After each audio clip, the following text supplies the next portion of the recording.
Hello everyone. Have you ever watched the blades of a fan spinning? Each blade moves around in a circle, and we can describe this motion not just by speed, but by how much angle it sweeps in a certain time. We call that angular displacement.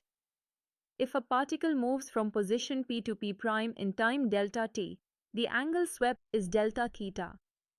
Divide by delta t, and we get the average angular velocity.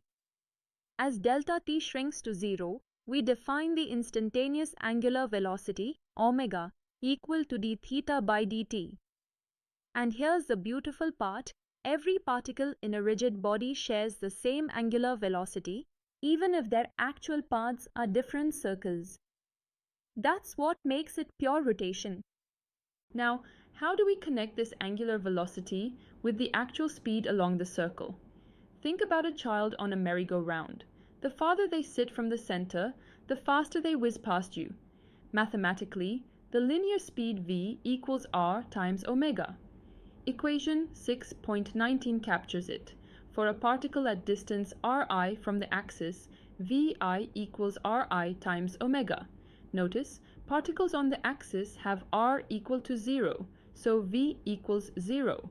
That's why points exactly on the axis remain at rest, even as the rest of the body spins. It confirms that the axis is truly fixed. So far, omega looks like a number. But in reality, it is a vector.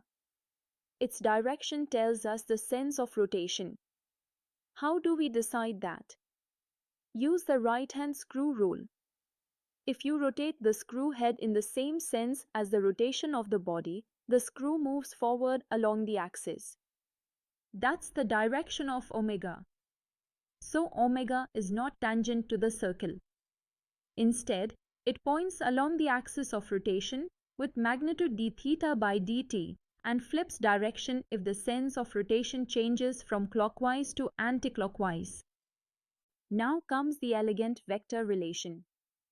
The linear velocity of a particle is given by v equals omega cross r.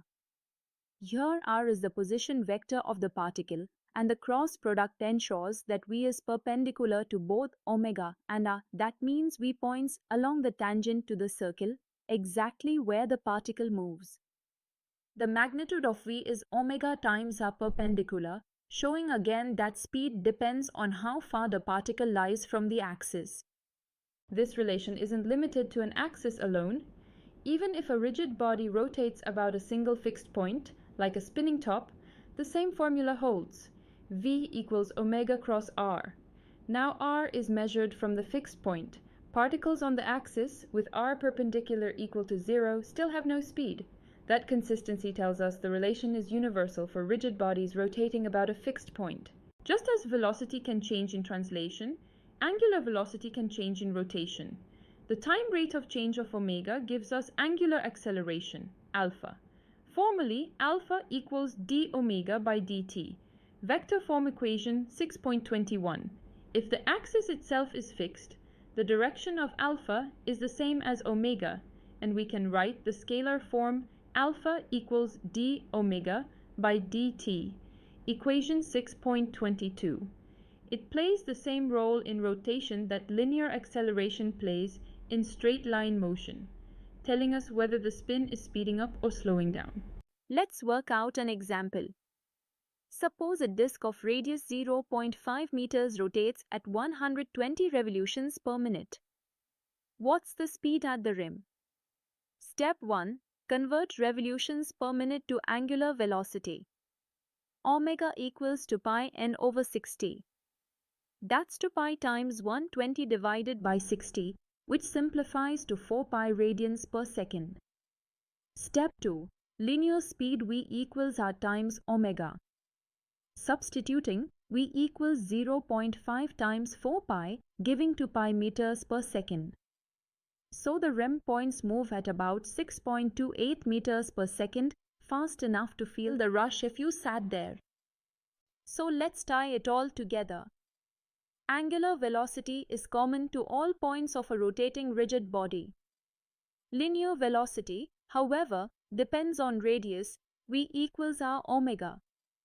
The vector form V equals omega cross r makes it clear that velocity is tangent to the path. And when angular velocity itself changes, we define angular acceleration alpha as its time derivative. These ideas form the backbone of rotational dynamics, paving the way for torque, angular momentum, and beyond. I hope you now see how angular and linear quantities mirror each other, giving us a powerful bridge between rotation and straight-line motion. See you in the next session, where we'll dive into torque, the rotational equivalent of force,